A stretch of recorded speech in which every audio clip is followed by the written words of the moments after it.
Imagine you're 12 years old. Your plane just crashed on a deserted island. No adult survived. No rules. No bedtime. No one telling you what to do, ever again. For about 5 minutes, that sounds like paradise. Then someone picks up a rock. William Golding's Lord of the Flies asks one terrifying question. If you strip away civilization, the police, the teachers, the laws, what's actually left underneath? Golding's answer is the reason this book has been banned, taught, and argued about for 70 years. By the end, a group of British schoolboys will have painted their faces, hunted each other with sharpened sticks, and burned their entire island to the ground. This is the full story. Every chapter, every death, every warning sign. So let's get into it. A plane evacuating British schoolboys during a nuclear war is shot down and crashes on a remote, uninhabited tropical island. The fuselage is swept out to sea. There are no adults, just boys, ranging from 6 years old to about 12. 2 of them meet first on the beach. Ralph, fair-haired, athletic, instinctively likable, and Piggy, an overweight, asthmatic boy with glasses who is instantly, cruelly nicknamed after his most humiliating insecurity, a nickname Ralph accidentally lets slip to the whole group. Together they find a conch shell in the lagoon. Piggy explains you can blow into it like a horn, and when Ralph does, its sound echoes across the island and pulls every scattered survivor out of the jungle. The boys gather. Among them is a marching choir led by a tall, red-headed, fiercely intense boy named Jack Meridew, who clearly expects to be in charge. But when it comes time to vote for a chief, the group chooses Ralph instead. Not because of any obvious leadership, but because he's holding the conch, and something about that shell, and about him, feels special. Sensing Jack's wounded pride, Ralph makes him leader of the choir boys, who become the group's hunters. Ralph, Jack, and a quiet, sensitive boy named Simon set off to explore. They confirm it. This is an island, with a mountain, a jungle, and, bizarrely, movingly, no adults anywhere. On the way back, they encounter a piglet tangled in vines. Jack raises his knife to kill it and freezes. He can't do it. Not yet. Back at camp, Ralph lays out the priorities. They need rules, they need shelters, and most importantly, they need a signal fire on the mountaintop to attract passing ships. Using Piggy's glasses as a makeshift magnifying lens, they light one, and it immediately spirals out of control, torching a huge section of the forest. In the chaos, someone realizes a small boy with a distinctive birthmark on his face, one of the lit luns, is missing. He was last seen near the fire. He is never found again. The full weight of this doesn't hit anyone immediately. That's the point. Golding shows you exactly how quickly excitement curdles into catastrophe, and how easily a group of children can lose track of a human life amid the thrill of watching something burn. Weeks pass. The island splits into 2 unofficial factions. Ralph and Simon labor to build shelters that keep collapsing while most of the older boys drift off to swim or play. Jack becomes consumed, almost possessed, by hunting, disappearing for hours chasing pigs he can't catch, growing more feral and less interested in rescue.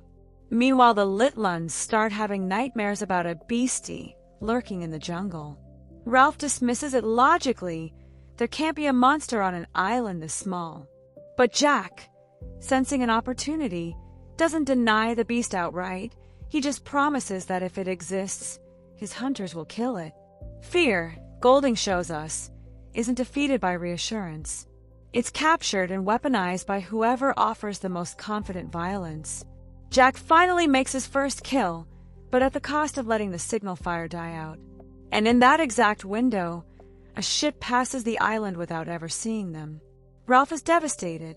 Jack, high on the thrill of the hunt, barely seems to register what was lost. Jack starts painting his face with colored clay for hunting camouflage, and something shifts the moment he does. Behind the mask, he says, he feels liberated from shame and self-consciousness. He's no longer a boy who has to answer for his actions. He's someone else. This is one of the book's central ideas. Anonymity doesn't reveal who you really are, it removes the social fear that was holding back who you could become. Ralph calls a serious assembly to address two problems: the group's collapsing discipline and the mounting hysteria about the beast. It backfires spectacularly. Jack openly challenges Ralph's authority, mocks the rules as pointless, and storms off, his speech ending in humiliated tears he tries to hide with rage. Then something genuinely uncanny happens. During the night, a dead parachutist drifts down from a distant aerial battle and gets tangled in the mountain rocks, his body rocking grotesquely in the wind. Twins Sam and Eric, on fire duty, glimpse the shape in the dark and are convinced they've seen the beast. Panic spreads instantly. The one rational, tangible monster story yet, and it's the boys' own fear animating a dead man into their worst nightmare. Ralph, Jack, and Roger climb the mountain to confront the beast directly. In the moonlight, they see it, a hunched, ape-like shape that seems to lift its head toward them. Terrified, they flee. None of them get close enough to see it's just the dead parachutist. The beast is now officially real to everyone, a lie built entirely from panic, and no one is going back up to check. This is where the island truly splits. Jack calls an assembly and publicly demands the group vote Ralph out as chief. Nobody raises a hand.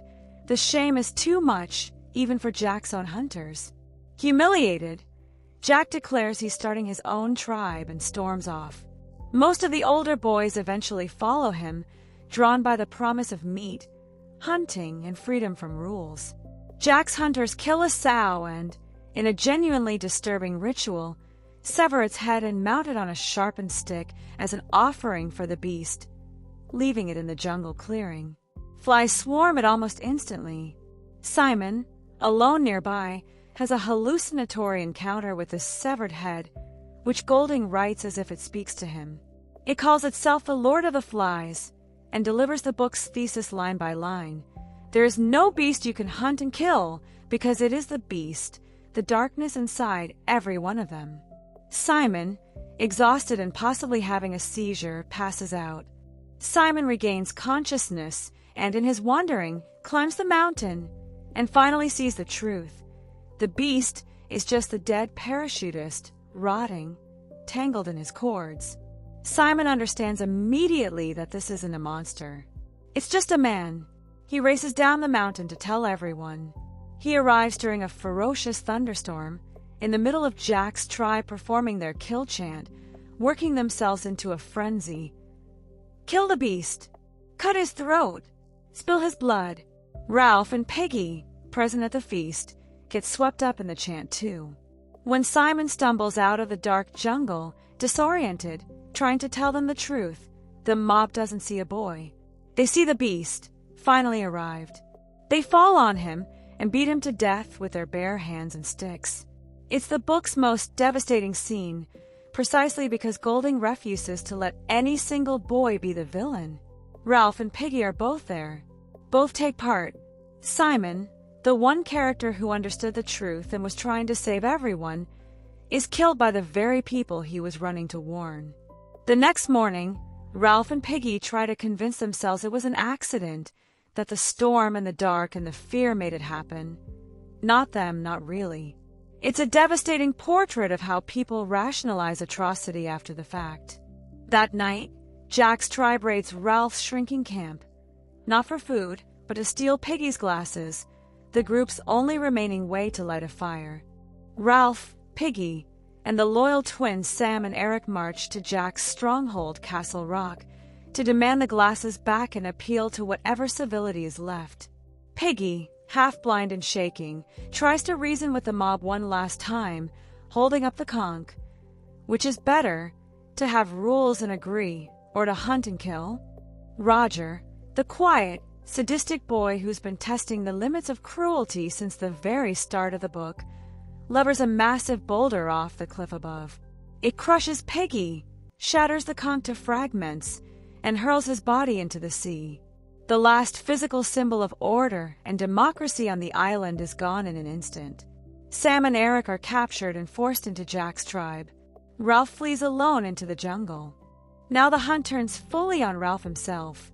Jack's entire tribe spreads across the island in a human line, sharpening a stick at both ends, meant for Ralph's head on a spike just like the pigs.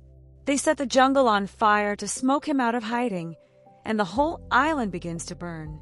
Ralph runs for his life, exhausted, terrified, certain he's about to die, and bursts out onto the beach. And there, astonished, is a British naval officer standing beside a landed rescue boat, drawn by the smoke of the fire that was meant to kill Ralph, not save him. The officer looks at this filthy, sobbing child and the pack of painted, spear-carrying savages behind him and asks, almost cheerfully, if they've been having fun and games. Ralph can't answer. He collapses into sobs, not just for himself, but, in Golding's own words, for the end of innocence, the darkness of man's heart, and the fall through the air of the true, wise friend called Piggy. One by one, the other boys, Jack included, begin crying too, suddenly small children again in front of an adult, the spell of savagery instantly broken. Golding wrote this book right after serving in World War II, having watched supposedly civilized nations commit horrors on an industrial scale. His point wasn't that children are uniquely cruel. It's that the thin veneer of civilization in all of us is held up by rules, consequences, and the watching eyes of others. Remove that structure, and it doesn't take monsters to create monstrous behavior. It just takes ordinary people, a little fear and permission. The conch represents democracy and order.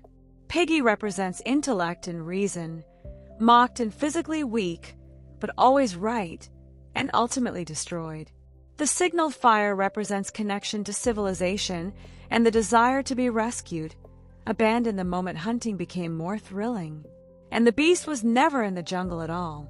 It was Simon's discovery, and the book's most quoted line, "The beast is not something you kill.